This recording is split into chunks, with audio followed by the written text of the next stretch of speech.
This is Likutey Moharan Torah 38. This is Lamed Het. Okay. So we started like this. What is the goal of all of these Torahs? What's the goal of Rabbi Nachman's Torah? What's the state that we're trying to access? The state of being. It's Rabbi Nachman's Torah, even though it's very deep, it's supposed to be lamasa in your life, very much in your life, that you live with this Torah. You're living with it. It's a living, breathing experience of God. It's not you learn the Torah, it's like, wow, that's really cool, it's really fascinating. You're supposed to be living with the Torah. That's when it makes the change. So what's that called? That's called devekut. It's called devekut. The Baal Shem Tov says that this is the goal for every Jew, to experience devekus. Devekut literally means to cleave or to attach. It's a very intimate experience. It's like when two things become one. That's devekut. So the Baal Shem Tov says every single Jew, even simple potato farmers, can and have to experience devekut. Our goal is to experience devekut, unity with God. That means that you're experiencing Him at every moment. Now, what is that called according to the Torah? Do we have like a term that we have in the Torah that the Jews had something like this, and it's really referring to the devekut? And the answer is yes. It's the mitzvah called tefillin. That on a deeper level, when the Torah speaks about the Jews, right? It says 4 times in the Torah they have to wear tefillin. What are those that tefillin they have to have on their arm and their head? So simply, it's the actual physical ones that we have to wear. But on a deeper level, we're learning from Rabbi Nachman that tefillin is a state of consciousness. It's called devekut. And it says about the sages in the Gemara 2,000 years ago, they used to wear tefillin all day and night, meaning they were always in devekut. They always had this clinging, this intimate union, this oneness with Shem. So it's figurative and not literal? It's literal. It's always both. Whenever it comes to the Torah, there's always 70 levels of understanding any single thing in the Torah, but it never takes away from the simple understanding of it. The simple understanding is always true, but so are all the other levels, and that's what's amazing about it.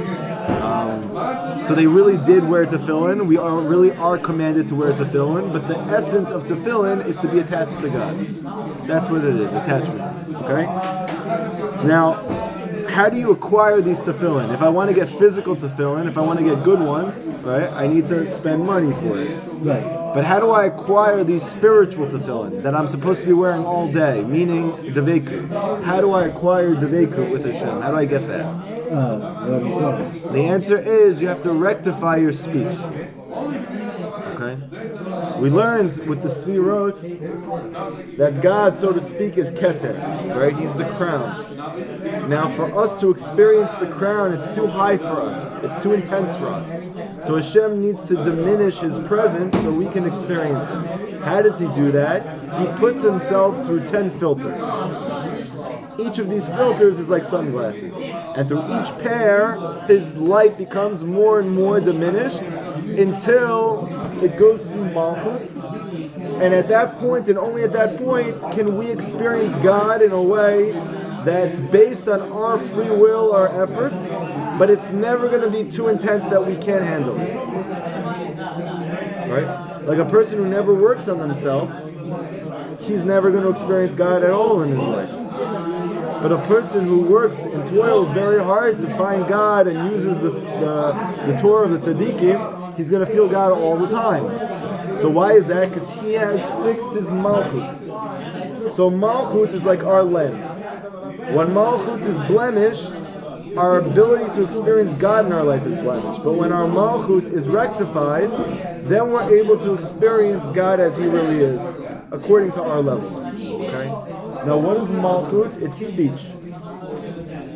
So speech is the bridge between you and Hashem. Bridge is the speech is the revelation of God in your life. Meaning, you can learn all the Torah that you want, but He will not become revealed to you until you start speaking to Him. The Torah was never supposed to be an intellectual exercise. Right? The majority of Torah is the Gemara.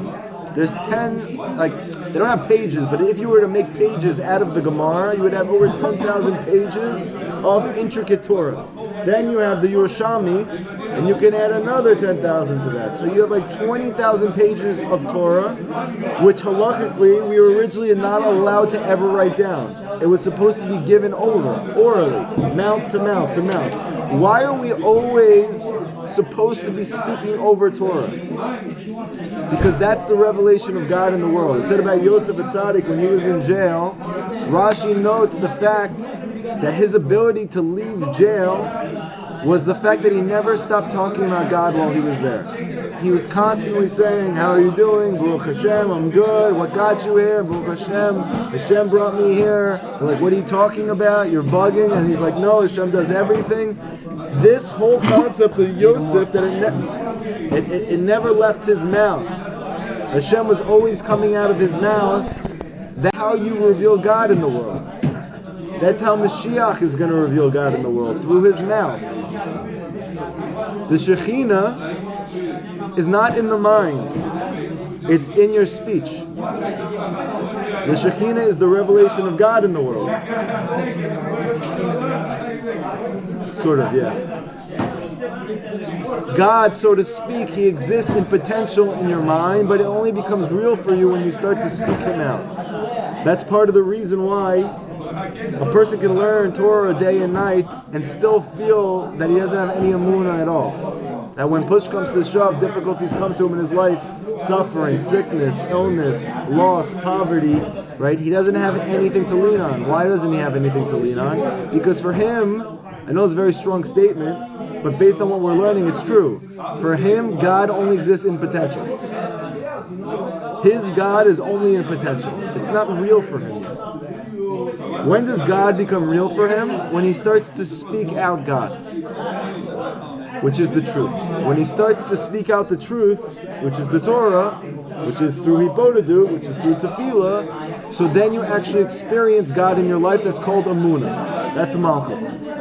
So if Nachman is teaching, the way to get your Tefillin, meaning Devekut, is through Amunah. And the way to Amunah, we learned last night, is the concept of Sumira V'aseh Tov. You need to turn from evil and do good. Right? This is what David Melech says. You need to turn from evil and you need to do good. So what are these two qualities? That you need to turn from negativity and actively pursue positivity. You have to turn away from speaking negatively, meaning cursing, lashon hara, heretical thoughts, negative language, embarrassing others, denigrating others, looking for the negative in others, looking for the negative in yourself, right? Whenever you speak these things out, that's called Ra, saying Ra. We need to turn from Ra. And we also have to say Tov, we have to do good, meaning we have to say good. So it's a two-step process. What's the saying good? Saying Kedusha, saying truth, saying Torah, speaking what's in your heart to Hashem, saying good points about others, about yourself.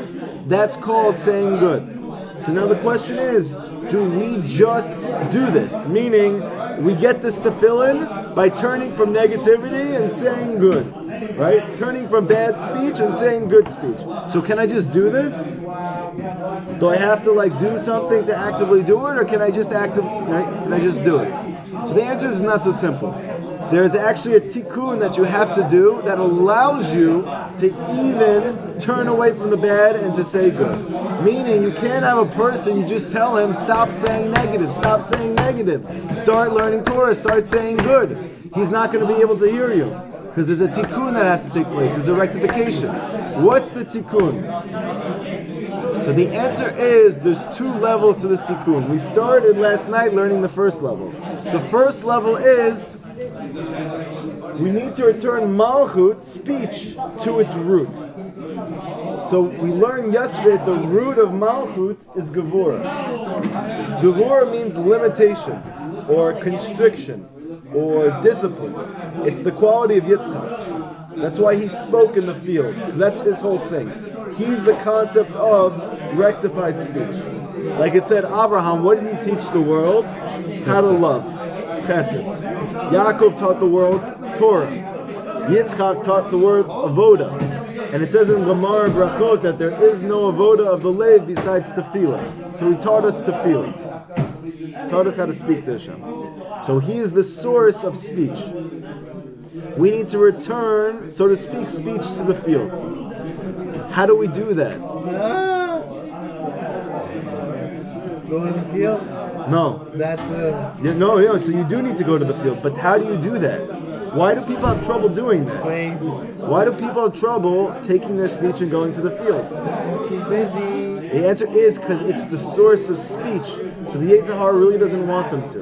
How do we rectify this? So we learned last night a deep secret. When you learn Torah in difficult circumstances, this is the tikkun. By learning when it's difficult for you, when the weather is bad, when your wife is giving you a hard time, when you had a rough day, when you are sad, when you're angry, when you're frustrated, when you're emotional, when you're tired, yeah? And you go and you learn anyway. So Rav Nachman says this is the tikkun, this is going to fix your speech. So one of the questions is, how is that possible? How does that begin to fix your speech? Well, you said you have to return it back to the source. Okay. Since the source of Gevurah is you need to strengthen yourself in times of not wanting to do, that's quote unquote returning it back to its source. Good. So that's the simple answer. The answer is you're returning speech to Gevurah. What does Gevurah mean? It means to overpower your natural inclination. My natural inclination is not to learn right now. If I learn anyway, that's called I'm using my Gevurah. Right? I want to weigh seed, but I don't. That's called using my Gevurah. I want to yell at this person, I don't. That's my Gevurah. Right? So when I learn Torah, even though I don't want to, that's called Gevurah. And because Torah is perfected speech, when I do that when I don't want to, that's returning it to its source. Everybody with me right now? Yes. So that's the tikkun, that's the rectification. That's the beginning of the tikkun. Now we need to understand on a deeper level what takes place. We know that during the daytime, this is not the realm of the klipot. This is when the chesed of Shem is in the world, which is why it's clear and sunny. The whole reason why the sun is out during the day and we can see visibly, physically, is because that's the time when the spiritual forces of positivity are in the world. But at night, that is when the klipot have rain, and that's why it gets dark. Meaning the physical is a reflection of the spiritual, not the other way around. That's why it's hard to see, because the klipot make it hard for you to know reality, to experience the truth. Now what happens when you speak in a way that's not positive? When you speak bad about someone, when you say lashon hara, right? So what happens is, the Yetzer Hara, or Satan, he takes your negative speech and he uses that to accuse you. Satan. But he cannot accuse you unless you first fall in your speech. So to speak, he needs to fill up his shotgun, right? His ammo is your fallen speech. If he doesn't have any fallen speech from you, he can't affect you. That's why the tzaddik is unfazed by him. That's why Yosef's not scared of him. Because Joseph has perfected speech. That's why he can stand in front of Esav and he's not worried. Right? So, at night when you learn, when are you usually learning at night? That's not when you're feeling good. That's not when you're feeling energetic. You're tired from the whole day. You don't want to go learn. Time to vibe out. Right, it's a time to relax. It's a time to chill. It's a time to watch Netflix and eat Ben and Jerry's, right? But instead, if you come here, then you're using your Gevurah to fix your speech. But we want to learn something even deeper than that. Not only are you, so to speak, you're protecting yourself from the negative forces, because the Torah, the truth, is the antidote to the Sitra Achra, to the negative side. But additionally to that, all of the words which are blemished from your lifetime, they become fixed more and more every time that you learn Torah at night. You hear what I just said? What is, let's say for instance, you become Baal Tshuva. You become Baal Tshuva. And now all of a sudden you started to have many difficulties and challenges in your life. Where are those challenges and difficulties coming from? From all of your negative speech during your lifetime.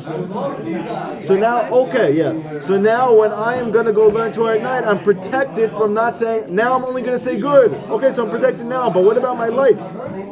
So the answer is, you're not just protected. When you learn Torah at night, meaning when it's difficult, you elevate all of that fallen speech from your life. From all the past. And you elevate it and you make it good. How much did the past become? Even your good? Whatever, we'll just say simply in your life. All of your fallen speech from your life. So let's say you made fun of somebody 10 years ago and you embarrassed in public. Now you're learning Torah, you're doing it at night, you're not just protecting yourself from danger now, you're also rectifying all the past. Why is that important? Because that past is coming to haunt you. That's where the difficulties are coming from. It's coming from that fallen speech. We need to rectify that speech. We do that by learning Torah at night. And that's why it says in the Gemara that a person who learns Torah at night, so then he has a chut shel chesed during the day. He has Hashem's love like surrounding him and infusing him during the daytime, meaning that if you learn when it's hard, then when it's easy, it's going to be good. You understand? How do I make it so that I have it good during the good times? That's what you mean by the sweat of your breath. It's hard for you. Yeah, when it's hard for you, exactly. Then you're going to eat your bread with happiness. Yes, there you go, exactly. And you can either do that in Torah, or you can do that in the physical world, right? You don't have a choice whether you're going to toil. So either I suffer tremendously at work, right? And I'm doing that even though I don't want to. I'm using my gevurah to work to make money.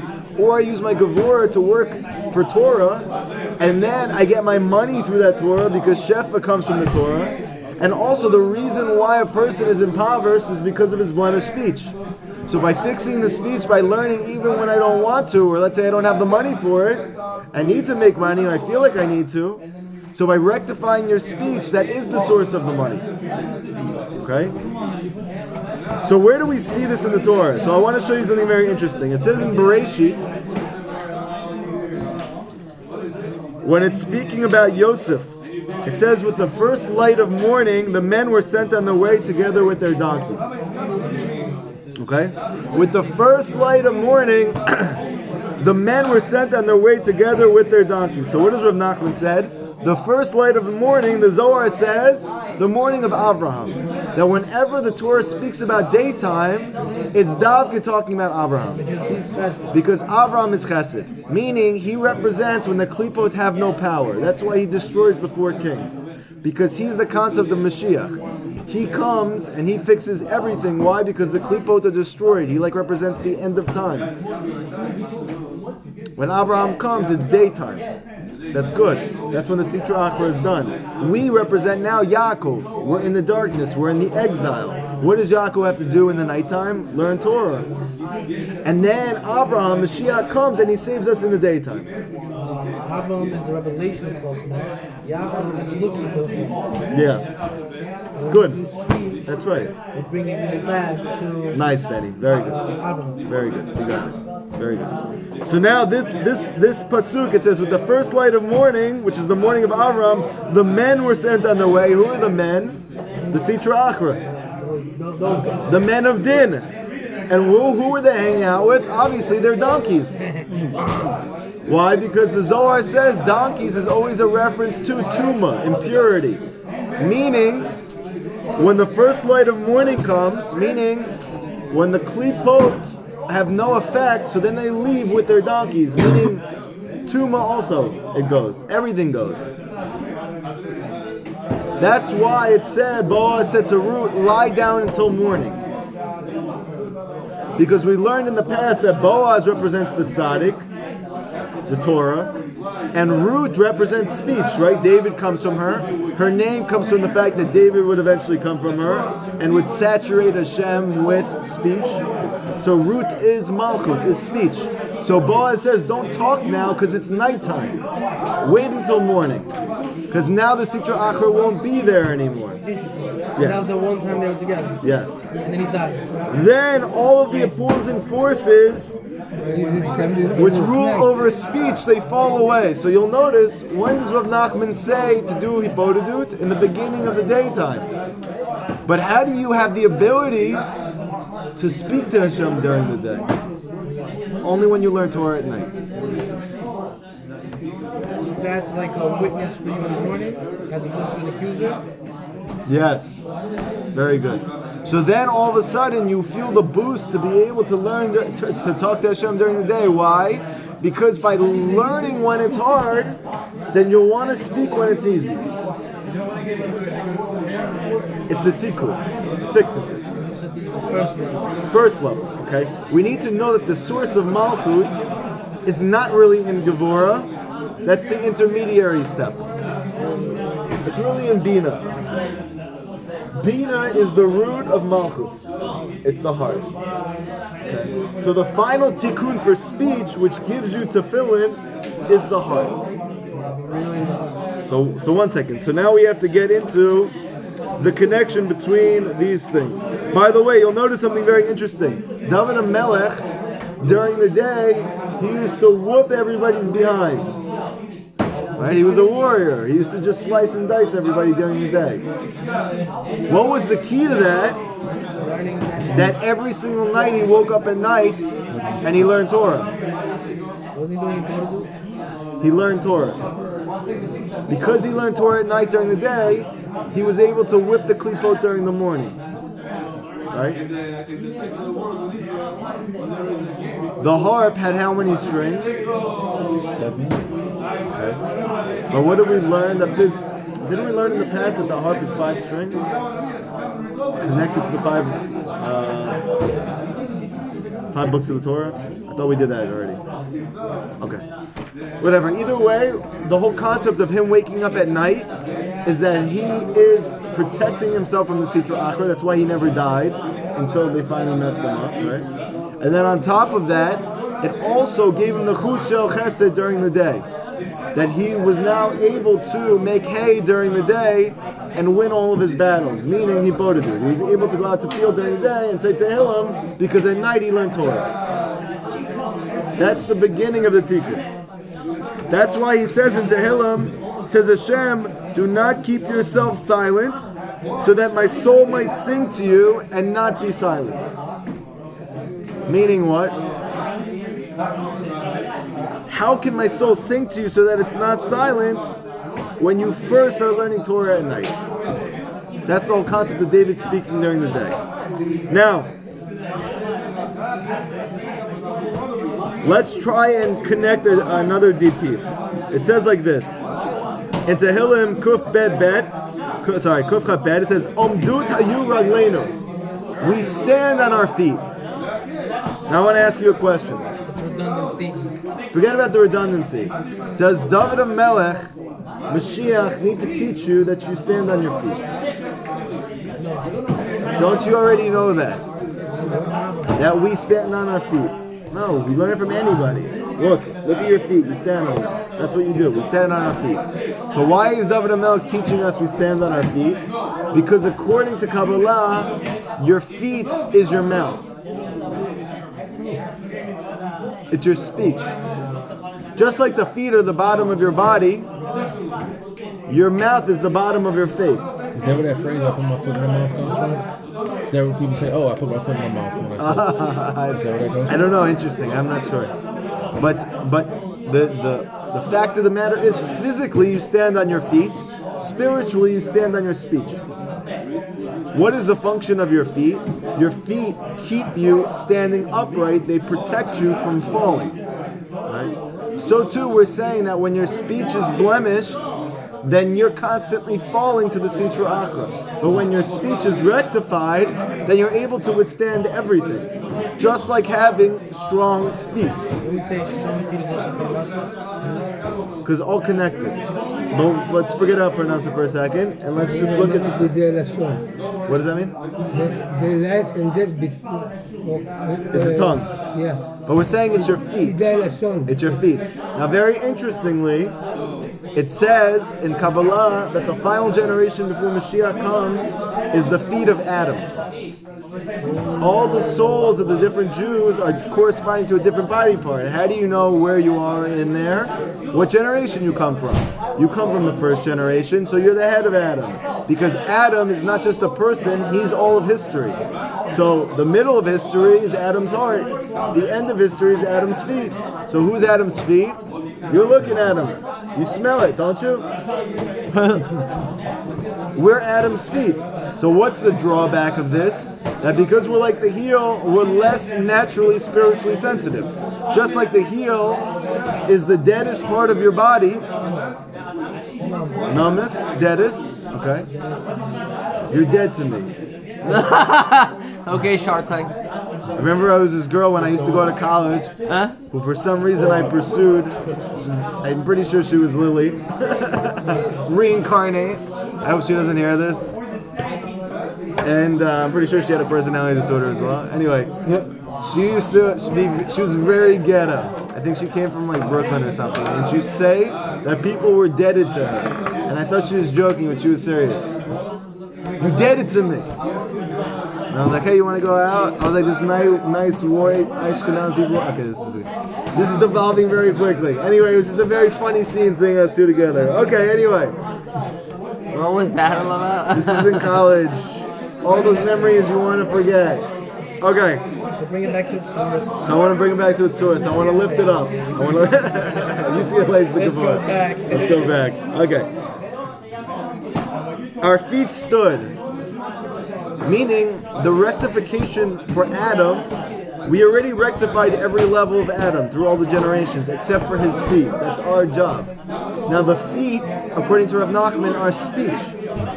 So Rav Chaim Vital says that the main avoda of the Jewish people at the end is going to be tefillah. Why? Because we're the feet. So we need to fix speech. That's why the Vilna Gaon says until we stop speaking Lashon Hara, Amalek is never going to be destroyed and Mashiach's not going to be able to come. Because the final step for us to fix is our speech. That's the reason why it's hard for us to learn. That's the reason why we like to go to work. That's the reason why we want to interact. That's the reason why we want to go on Facebook. That's the reason why we get bored of learning Torah after a few minutes. We want to go interact and be part of the world because we're the feet. Also carries all the spheres. Right, but the feet carry everything from one destination to another, meaning from Olam Hazeh to Olam Haba. Meaning speech. Speech carries us from one place to the next. Speech brings you from one destination to the next. That's why it's a whole conversation in the Gemara. Where is the source in the Torah that you should even talk? They have a whole discussion about this. Should you even be speaking? Right? If there's so much damage that comes from talking, maybe you should never talk. There's a pasuk in Tehillim that says you should speak tzedek. You should speak righteousness. So we learn from here that you should say words of Torah. Right. V'dibar tabam. You should speak words of truth, of kedusha, but that's it. That's the only source in the Torah that says that we should be speaking. Because that's the only type of speech that's good for you. Now I told you that extends also to mundane speech when the purpose of the mundane speech is for spiritual. For instance, I go to work and I'm a lawyer. So I am trying to set up prosecutor. Yeah, well, let's say I'm trying to get clients. Okay, so I'm trying to I'm trying to get clients for myself. So that sounds like mundane speech to me. How can I make that Torah? So the way to make that Torah is for the sake of Torah. I want as many clients as possible so I can make as much money as possible so I can give as much tzedakah as possible. Right? So when I'm doing it for the sake of something spiritual, then the mundane itself is elevated. When I eat just to eat, it's a mundane act, it's blemish. But if I eat for the sake of something higher, so that I have energy to now go learn, so I can go run, so I can exercise, so I can, right? Something higher, so then it's elevated. That's why it says, inside your gates, O Yerushalayim, meaning the gates are Torah. The truth, and Yerushalayim is speech. Okay. Now, We just learned that the beginning of the tikkun of speech comes with Gevurah, meaning by learning Torah when you don't want to, when it's difficult for you. That's the beginning of the tikkun of speech. What's the final rectification of speech that gives you your tefillin, meaning Deveku with Hashem? You need to bring it from Gevurah to Bina. Not just to learn Torah at night, but now once you start learning Torah at night, meaning when it's difficult for you, when you don't want to, when it's hard for you, when you feel sick, when you feel tired, when you feel bad. Then it says, Ushemalat the deep or the shorsho. You're now able to actually bring speech to its root. Hayenu leGevurot, meaning to the root of Gevurah. The root of Gevurah, which is Bina. And then what happens? Then you're able to talk to Shem with fire, with enthusiasm. You ever notice many people in the class, they say, I can talk in Yibodiduk, but I can't pray with like fire, I can't like scream to Hashem, I can't pray with energy, I can't talk. Why not? Why can't I pray with energy? Why can't I pray with energy? Why can't I pray with enthusiasm? Where's the emotion? It's because you're not learning Torah when it's hard for you. Because what? By learning Torah when it's difficult for you, this then awakens your heart. And now you're going to be able to pray to Hashem. You'll notice who are the people who are praying the hardest to Hashem. It's people who are usually impoverished, right? So now they don't have children or something's really hard for them. So now what are they doing? They're learning Torah in spite of that. And now they're able to pray very intensely. So you think they're praying intensely from the problem. So I'm not saying it's not the problem that's allowing them to pray intensely. It's the Torah they're learning in spite of the problem. That's what rectifies their speech and fixes their heart so now it can be open and heated. And then you can begin to speak to Hashem with the flame of your Gevurah, which rouses you to tshuva. Then the light of your Gevurah, the warmth of your heart begins to move inside. This is because the heart is the root of all Gevurah. Like David HaMelech says, Cham libi bekirbi. My heart was inflamed within me, ba'agigi, in my meditation. So what is this?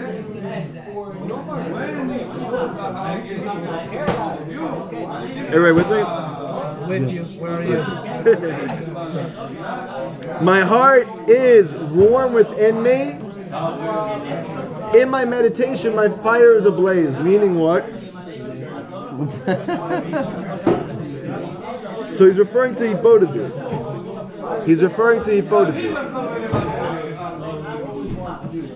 David HaMelech says, my heart is aflamed within me. Now, Hagigi, I can meditate.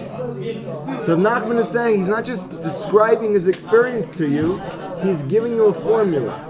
Why was David HaMelech able to meditate, meaning to do Hippodadu? Because his heart was inflamed within him. How did he get his heart to be inflamed within him? By learning Torah at night. Because he got up in the middle of the night and he learned Torah, now during the day his heart was inflamed within him. I'll give you an example in my life. Very interestingly, I didn't even know this Torah at this point. I just experienced this. When I became Baal Tshuva, I was desperate to learn Torah. I wanted to learn Torah so bad, but I was working full time, and now I had a wife, and I have to support X, Y, and Z. Benny, focus. Deborah. When it's hard for you. No, don't look at me. And I remember I wanted to learn Chassidut desperately, not by myself, like from a real, like a master. So I'm looking around, I can't find anything. I speak to a Chabad rabbi in the area, and he set me up. He told me that there is a Chabad yeshiva in Crown Heights, since you're working in Brooklyn. Forget the name of it. He said they teach Chassidut there every morning. So I got in contact with them. They had like a 5 a.m. class, I guess. Something crazy early. But I was so wanted desperately to learn Chassidut. For me, it was like worth it.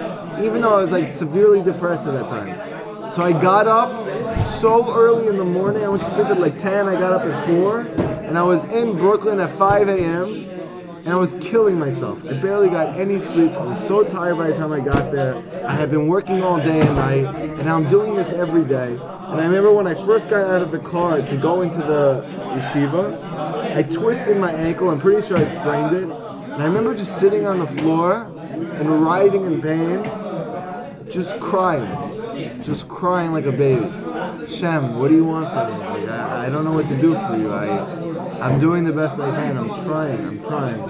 And I just got myself up and I limped to the class and I learned the Chassidut and I did this every day, and whether I was spraining my ankle or I was fighting with my wife or I wasn't making enough money or I was depressed, it was always suffering and difficulties. And the truth is, this was the beginning of me rectifying my speech, and I didn't even realize it. That because I was learning in those difficult circumstances, so now I was actually rectifying my speech.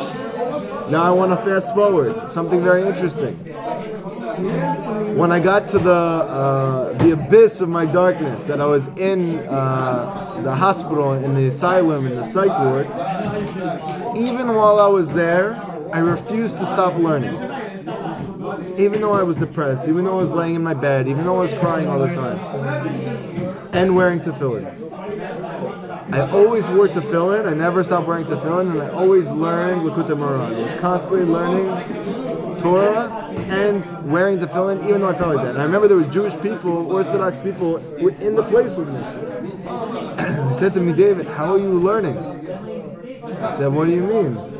He said, like, how could you possibly learn it? You're like so unhappy, you're in such a bad place. How do you need motivation to do anything? I really don't know. It's like a gift. Okay? I have a very strong will. Shem gave me that, so I just kept pushing through. Now, as a result of that whole experience, I started to do Likutey for an hour a day. Because that was the beginning of me, like, I can't do this anymore. I have to do something different. And that's this whole Torah. That when you're learning Torah, when it's difficult for you, this awakens your heart, so you're able to actually do Likutey with Hashem, and you're able to have fire in your heart and speak to Hashem for that hour. So that was my whole experience in my life. And even deeper than that, I have many people that come to me. I have issues with Shalom Bayit. I have issues making parnasa. I can't stop wasting seed. This, and that. I give every single person I know the same exact advice. Not because I don't have any other eitzah, not because I have nothing else to offer them, but because the one thing that 100% I know it works. It's like, in basketball, like Tim Duncan, he had the shot off the backboard. It went in every single time. Kareem Abdul-Jabbar, the sky hook, you couldn't defend it. The one thing that I know 100% works is the one piece of advice I give everybody. Now they follow it, they don't follow it, that's up to them. I tell everybody, you want your geula, you want your tikkun, you want your rectification, you want to stop suffering. There's one thing I know, peanut butter and jelly, it works every time. If you learn Rabbi Nachman's Torah at night, and you do Likutey during the day, you will heal. So he says to do it at night, but he really means in the beginning of the day. Confusing me, man. His night is, it's like early when it's still dark out. Before the sun breaks. Before the sun breaks. That's ideal, but you can say it at any time. At night. But the night learning is the most important. And it's so amazing because I didn't know this Torah. I was just telling people because that was my experience. And now this Torah is saying the same exact thing. Your suffering is coming from your blemished speech. And you can only rectify your speech when you learn Torah at night and you do Likutey during the day. And you can only do Likutey during the day if you learn Torah at night. It's a very interesting thing. It's literally this Torah. And now, Rav Nachman says, the true source of the spoken word, the truth is from the heart. So that's not just a nice poetic saying. Spiritually, that's where truth comes from. I want to show you. Speech is malchut. The truth is tiferet. Okay? Now these 6 sfirot, they are all within tiferet. So imagine you just have malchut speech, and then you have tiferet. So you have speech and truth. So the source of speech is truth. But what's the source of truth? It's bina. Bina is the heart. So the root of truth in the world is the heart.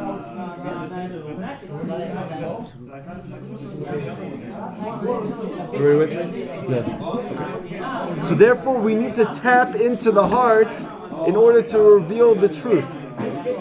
Okay?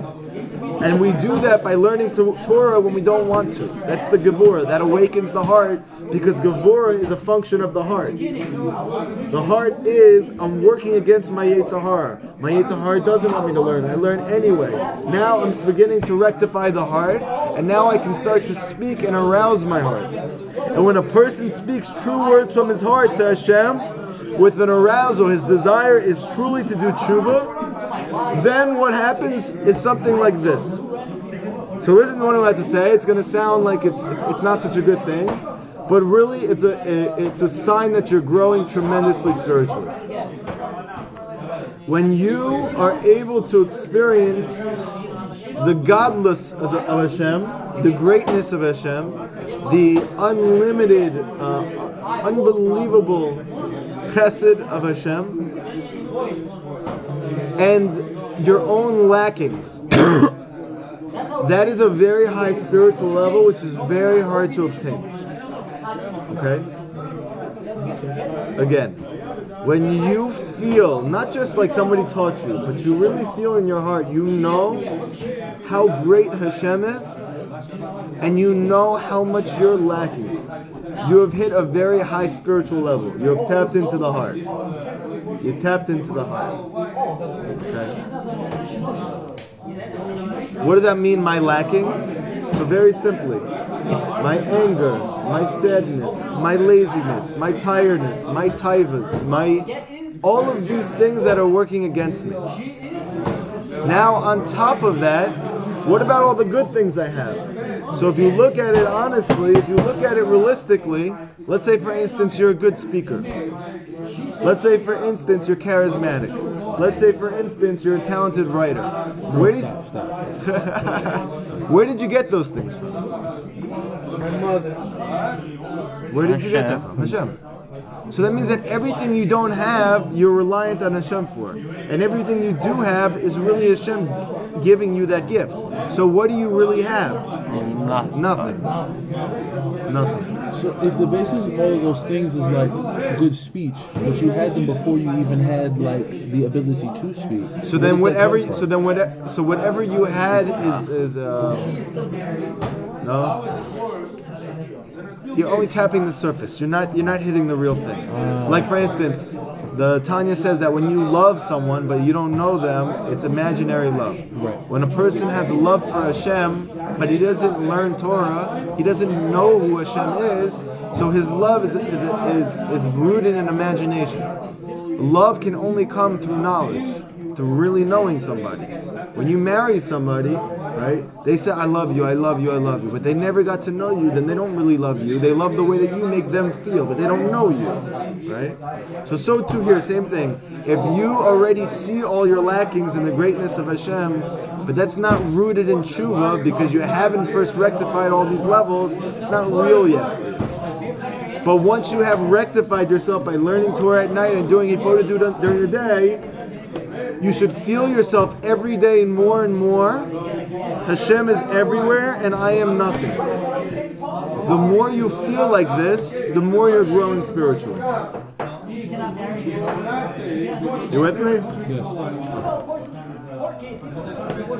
And then once you feel that, when a person truly internalizes, wow, if you think about it, there is how many people in the world? 7 billion? I think there's 7 now. 7 billion people in the world. 7 billion. How many species of animals are there? Billions and billions. Countless. Let's say billions. And we haven't even discovered all of them yet. Right. How about all the species of, let's say, grass, seeds, right?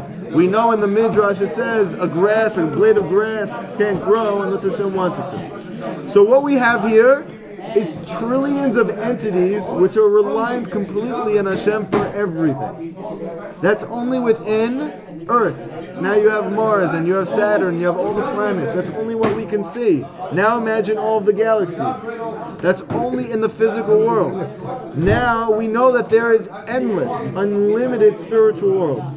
Not millions, not billions, not trillions.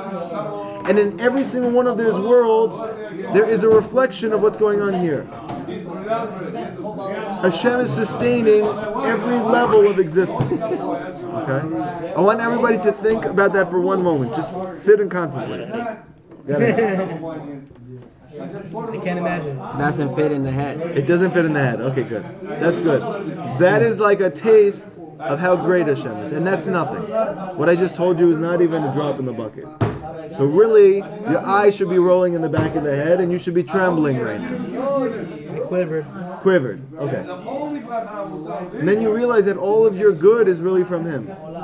You know that Rav Nachman says that when someone comes up to you and like says, "Hey, kol kavod, you did good," it's just Hashem telling you, and He's doing it to that guy. Right? So if your wife is bugging at you, Right? When you have people around you that love you, that care about you, they say, "Abraham," you know, they call you when you're not feeling well. They go, "Come on, you can do it." They're picking you up. You know who's doing it? It's Hashem. It's just you and Hashem. It's really just Hashem. Yeah, he's using. It's like if you took the rays of the sun, right? They exist on their own. But if you bring them back in the sun, within the sun, they don't exist. Same thing with Hashem. When you take everything back to the source, it doesn't exist anymore. that's what it means to take it back to the source. Just bring it back to Hashem. David HaMelech really got to the point that he understood he was nothing. It wasn't from a place of sadness. It wasn't from a place of despair. It wasn't from a place of a low self-esteem. He had great self-esteem because he knew that he had nothing of his own.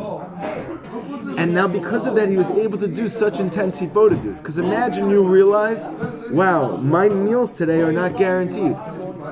Right? Everything that I thought was a given, Hashem is really giving to me as a free gift. That hot shower that I desperately need, that's a gift. I woke up today and I had balance in my feet. I didn't have vertigo. That was a gift. I woke up today, I could see. That was a gift. It's a tichiyat meitim every time you wake up. When you really chap that nothing has to be, then you're like, wow, I have to go ask Hashem for everything. Rav Nachman says everything you should be asking for. When you get up in the morning and you do Ibodadut, don't just ask for the big things. The big things. You should be saying to Hashem, help me to have meals today to eat. But you never had problems getting those meals. That's because Hashem gave it to you. I'm doing every day. Good. And look, you have a meal. Yeah. All of these things are completely reliant on Hashem. Only when you get to this point of complete realization that God is everything and that you are nothing, it's only at that point that your heart can be on fire for Hashem and you can pray to Hashem with everything that you have. That's the deepest reason why Hashem makes people struggle and suffer. Because He loves them so much and they can't experience the greatness of Hashem until they feel that they're nothing. So He causes them to feel like nothing, but they resist it because they want to feel like something. But He doesn't want them to feel like something. He wants them to feel like nothing. Listen to what I just said. He doesn't want you to feel like something. What is something? It means I'm like a fragment, right? The whole world wants you to feel like a somebody. Yeah, but that's like a little drop. It's not so great. Limited. It's limited. Hashem wants you to feel like you're nothing. You're not a thing. Not that you're nothing, but you're no thing. You're not limited. You're part of my unlimited self. That's the source of all blessing, of all self-esteem, of all happiness, of all joy, of all money, of all everything. So therefore, you can only feel that when you feel that you're not anything. Because then you can let me in. Like a very simple example. If I am this bottle, and I'm filled with water, I have no room to take in any water or any drink. I have my own drink. Right? Let's say I have my own crappy drink. I have my own terrible drink. I made a lemonade and I messed up the measurements. It's really a disgusting, terrible drink. This guy has fresh squeezed lemonade from Israel. Okay. Delicious, the most delicious lemonade you could ever imagine. Okay? You want my lemonade? I'm offering you the lemonade. You simply, practically can't take the lemonade because you're filled with your own crappy lemonade. So if I really love you, what am I going to do? I'm going to spill your drink out. What are you doing? We're hard on that. And what do? You resist. No, but I want to be something. I want something, but I'm trying to give you the best lemonade. And you have little crappy lemonade.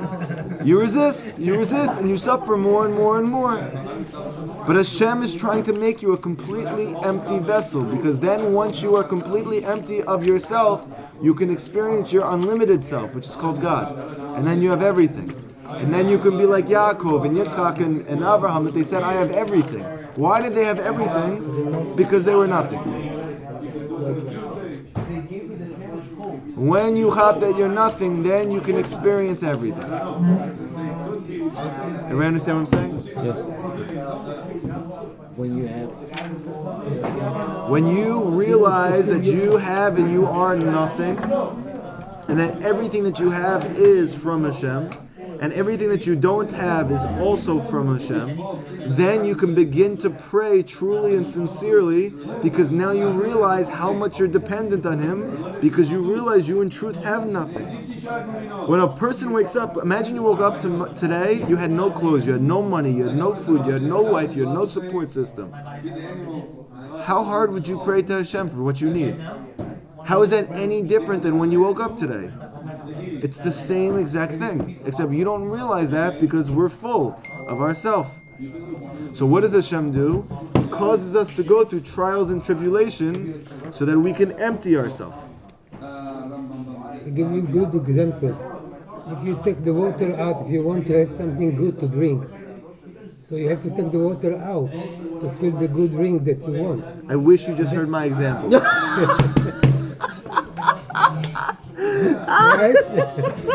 You're humbling me right now. It can never be such a thing that I work so hard to explain something to you. You take that thing and you say you said it. Thank you. Shem, you're humbling me tremendously. Avraham, you're good. You should teach the class. Okay. And then at that point, that's the only point. I got a better example. That's the only point.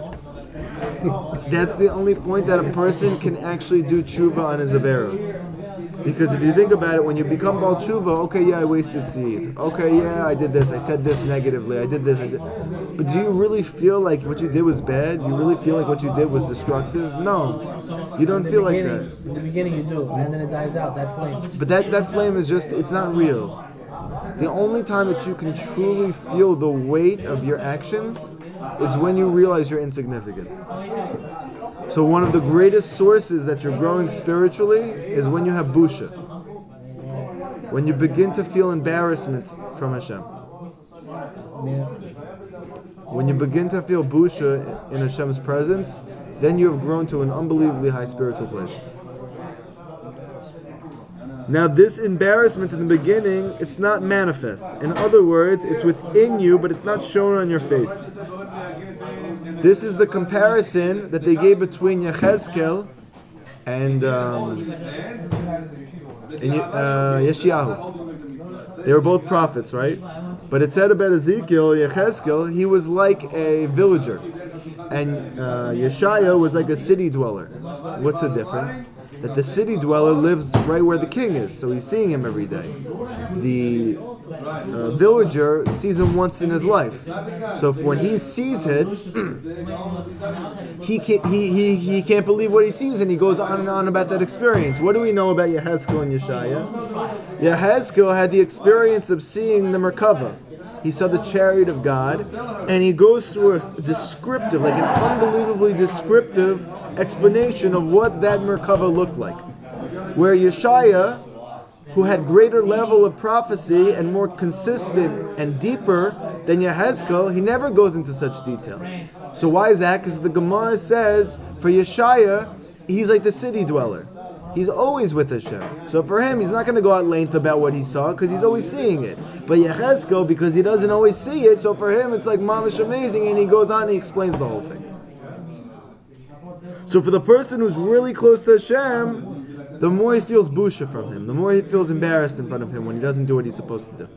Like for instance, in the past I used to weigh seed, and I didn't feel bad about it. Even though the Torah says not good, I just didn't feel it. Then it got to the point that I'd worked on myself a lot, that when I began to weigh seed, if I did it, I felt bad about it. That's a good thing. That means I'm growing spiritually. Now let's say I didn't even weigh seed. For instance, like, I don't know how long it was ago, I didn't weigh seed for a year. And right? But I saw something I shouldn't have seen. That was a fall for me, for sure. It was definitely like progress because, compared to where I was, that was progress. But it was a fall for me for where I was holding. In the past, even to see something, I just saw it. That wouldn't even be a blip on my radar. For me, I felt like I had wasted seed a year ago when I just saw something. That's busha, so I'm growing. Now it's getting to the point I'm not looking at anything, and if I even have a thought about something, I feel the busha like I wasted seed. Right? So more and more and more, the more that you feel the busha, right? The more that you know that you're growing spiritually. What's the reason a person doesn't feel busha? Because his averot are clogging his mochi, they're clogging his mind. The more averot that you do, the less sensitive you are to spiritual matters. So by doing tshuva, meaning by learning Torah at night, and by doing hibodedut during the day, you begin to sensitize and resensitize yourself to spirituality and feel more and more busha in front of Hashem. Busha is in Hebrew shame? Yeah, Shame. shame. Is in Hebrew. But it's not a bad shame. It's not like a shame that It's like comes a from low respect- it's like a self-esteem. respectable shame. Yeah, it's from like just awe. You have unbelievable awe. Yeah, unbelievable awe. Shame of God. But when you have true busha, then you have access to the quality of tefillin. What did we say in the beginning, guys? What did we say in the beginning? Tefillin is the quality of the veikut. That you have constant, complete cleaving, attachment to God. You always feel God in your life.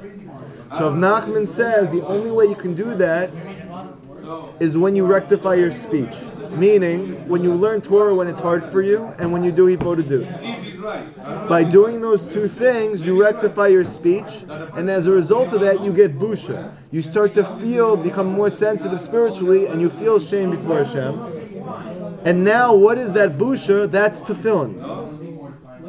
It says that in the times of Mashiach, we're all going to wear our tefillin, and the non-Jews are going to fear us.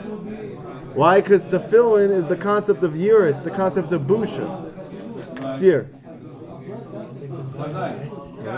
Like for instance, when you wear tefillin, what are you not supposed to do? You're not supposed to talk. You're not supposed to talk, you're not supposed to pass gas, right? You're not supposed to do a lot of things. You're not supposed to do anything mundane. Right? You're not supposed to do anything mundane. So the difference between tzaddikim and the difference between us is they feel like they're wearing tefillin all the time. They always feel that busha. That's what tefillin means.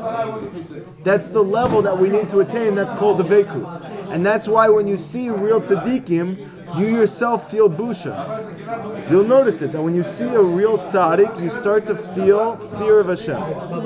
Like the Baba Sali, exactly. Like that story I told you with my rabbi, right? That he saw the Baba Sali, and he said the Baba Sali, he wasn't even speaking, he wasn't doing anything. He was just sitting there with his eyes wide open, looking intensely. And he said he felt the most busha, the most year of Hashem he ever felt in his life by far. And he had the biggest chiddush from this, that if he felt this from the Baba Sali, a human being who lives and he dies, how much am I going to feel this from God when I get to the next world? So the fact that we don't feel that all the time, that's actually because we're not rectified. But if we were spiritually refined, we would always feel that sense of yira. Can you feel and still have busha? What? Can you feel? Like feel? In terms of what? Like in your arrows? Yeah. And You, still have busha? you can't have holy busha, no. You'll have busha maybe, but the busha is not holy busha. We're looking for really mamish high-level busha. You want that high-level busha. Russian is called Steve. What is this Steve? Steve. This is the understanding of the pasuk where it says with Shlomo Melech, then you are going to understand the yira of Hashem and you're going to attain da'at of God. Meaning you will understand the fear of Hashem. What's the fear of Hashem? It's the heart. Then you will understand, meaning you're learning Torah when it's difficult at night, you're doing what you're supposed to do during the day, now you're going to fear Hashem. Because Sabina is understanding. Yes. Yeah, there you go. There you go. And then you have to fill in. And then you have to fill in. And to fill in is the bakery. It's the unity between you and God. And that's where all good comes from. Now, Is there significance is there significance to the parchment of the inside? very much. Was it Torah related? Yes, we'll get to it. We'll get to it. Okay. Now you'll notice something very interesting. So follow me for a second. It's said about the Jewish people, they got Matan Torah, right? And what did they feel when they saw Hashem? Tremendous busha. They died from the busha. They literally died. They physically... From what? The busha. From the yira that they had of Hashem. That when the Hashem said, Anochi Hashem, they're like, whoa! They all died. They came back to life and they said, Moshe, we thought we wanted to see God. We're good. We're happy with the tzaddik. You know, we had the heck are you doing? yeah, we thought it was intense to experience you. We thought it might be better with God. It's worse. We can't do it. It's too much. Okay. So Hashem says, okay, we'll do it through Moshe. Good. What happened as a result? It says that he took off their jewelry. Right? They took off their jewelry. Took off their jewelry. So the Zohar says, what was the jewelry they took off? It was their tefillin. Meaning, they had to remove their yira. And where did that tefillin go? Where did all the crowns go? So the Zohar says they all went to Moshe. It all went to Moshe. And only in the future, when Mashiach comes, are all of those crowns going to be given back to us. So what are the crowns? It's tefillin. And what's the tefillin? It's yira. Yirat Hashem. So he took those lights and he took the tent and he moved the tent. And the word for tent, ohel, is very similar to the word hilah, a light. Because the word ohel, if you flip the letters, it's like hilo. Hilo, ohel. Hilo means a light. Like with his lamp, it shone over my head. It shined over my head. Yeah. So that whole concept of the tent was the place of the Veikut with Hashem. That's why it's called Ohel Moed, the place of appointment, right? You had to go there. In the beginning it was Ohel, but then it became Ohel Moed. Why? Because after they lost their Yira, it wasn't safe for them to experience God. So Moshe had to then remove the tent so they can only experience Him at certain times. Meaning for the rest of history, we can't always have the Veikut with God. Sometimes we can have it, sometimes we have to fall. Sometimes we can have it, sometimes we have to fall. Why? Because once we fell in Matan Torah, we have the Nachash again with us, and we have to go up and down and up and down and up and down. It needs to be Ohel Moed. Only in appointed times we can experience Hashem. That's why it says that the skin of Moshe's face was Karan. Yes, like Karen, meaning a light. In Masechet Chulin it said it had a single horn on its forehead. Remember I told you guys that the whole source for Michelangelo's very famous sculpture in Italy of Moshe, that he has a horn, and this is the source why non-Jews who never met a Jew think that we really have horns, is because they all know Michelangelo's statue that he has a horn, that of Moshe. So because they see Moses with horns, two horns on his head, yeah, two little horns like this, then where did they get it from? They got it from the Torah. It said he had a Karen coming from his head. But the Karen doesn't mean a horn, it means a light. Light was shining from his head, meaning he had tefillin, not the physical tefillin, the spiritual tefillin. He had Yira of Hashem. It also means physical. Right, but how is he wearing it all the time? Why were they afraid to look at him? Because he had this light coming from him. So they're afraid to come close to him. And then when you're afraid to come close to him, then you begin to know him.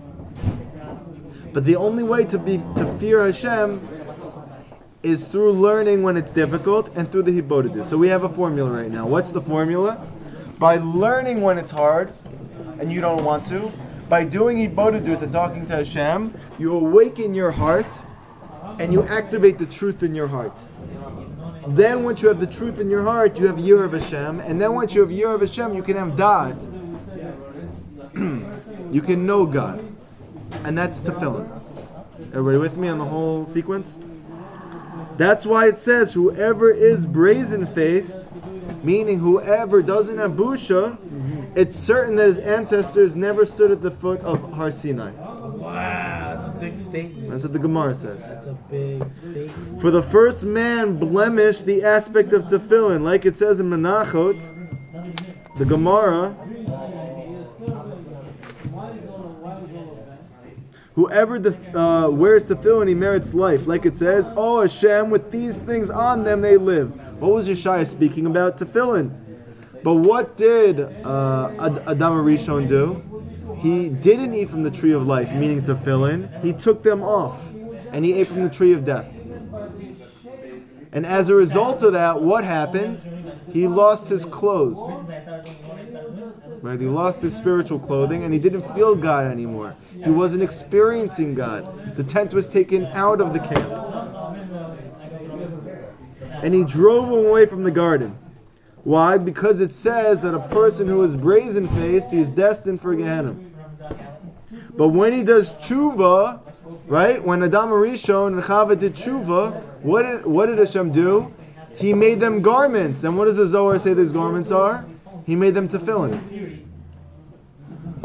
Those garments that he gave them were tefillin. Right? Because interestingly, it says he gave them garments and they wore like a leaf down here. So it looks simply like the garments he gave them was that leaf. But in truth, simply, it doesn't read like that. He gave them garments and they wore the leaf. Meaning the garments he gave them weren't the leaf. The garments he gave them were, according to the Zohar, tefillin. So you're saying it's a double Lashon? He gave him this and that. No, he gave them this and they wore that. He gave them garments and they wore like a apron. So they carried the garments, but they wore the apron. Yeah, They exactly. just carried this oh, okay. Yeah. Thanks. Yes. They had the garments, but then on top of that, they also had. It's supposed to be like that. It's supposed to not. It's a secret. How come Esau had that garment? So 1 second. If we're talking about So we're gonna see. Wait. This is the explanation of. This is the explanation of. Guys. This is the explanation of the ox that the first man sacrificed. The first ox, the first korban ever, it was an ox and it had a Karen on his forehead. It had a horn. For by means of the korban, by doing tshuva, Adam merited tefillin, which corresponds to the radiance of the light of the skin and concerned Cain, right, who was from the pollution of the serpent. Okay, so the Nachash says, so try to follow me for a second. Where did Cain come from? So the simple understanding is he was Adam's first kid. According to the Zohar, he wasn't Adam's kid. He was the Nachash's kid. Adam or Cain? Cain. Oh. The Cain was Adam's first child. That's a simple understanding. But the Zohar says that actually Chava was first with the Nachash. So who was the child that came from that? First Chava, No. The first one, not the second one. time out. Knowledge has a double meaning. It always has a double meaning. It was the first Chava, First no? time we mentioned Then it knowledge was- that in the Torah is called the Midei Chava. First time it's in the Torah. Okay, so Adam, that's when Adam knew Chava. Adam. But Chava was not a virgin at that point. Ah, shit, man. Cha- They weren't physical beings.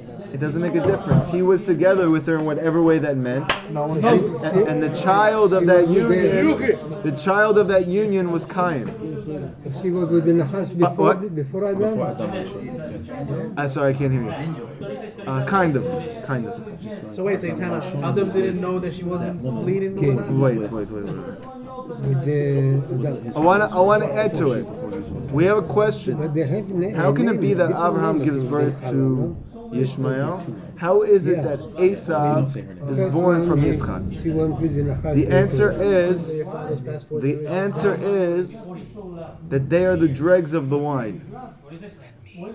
Meaning, like Cain, they are actually not from Kedusha.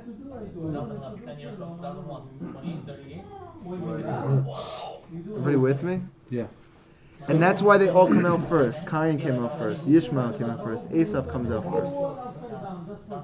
The first issue is not the issue. right. It's just there. Yeah, the first issue is It an is a issue. carry on. You need to get rid of it. Get rid of it. First issue is not an issue. Yeah, First issue is an issue. Yeah, It's it's not an issue. It's an issue because he's not in it. Yaakov's first kid Reuven also then because he switched the beds. No, so all those kids were perfect. Oh. Because by the time they got to Yaakov, it's like everything had gone out of the system. All the pollution had gotten out of the system. Damn, my system's bugging. Yeah. You don't understand? Well, no, I understand too, but Jacob also have the concubines, right? Or how do you call it? Whatever, the other wives, right? The wives of You the put the servants of. wine in the coconut, you drink it all up. Sorry, I had to. Yes, Yaakov had many coconuts, and he drank all of them. No, I'm saying like He had the the concubines. servants, Yes, yeah. right?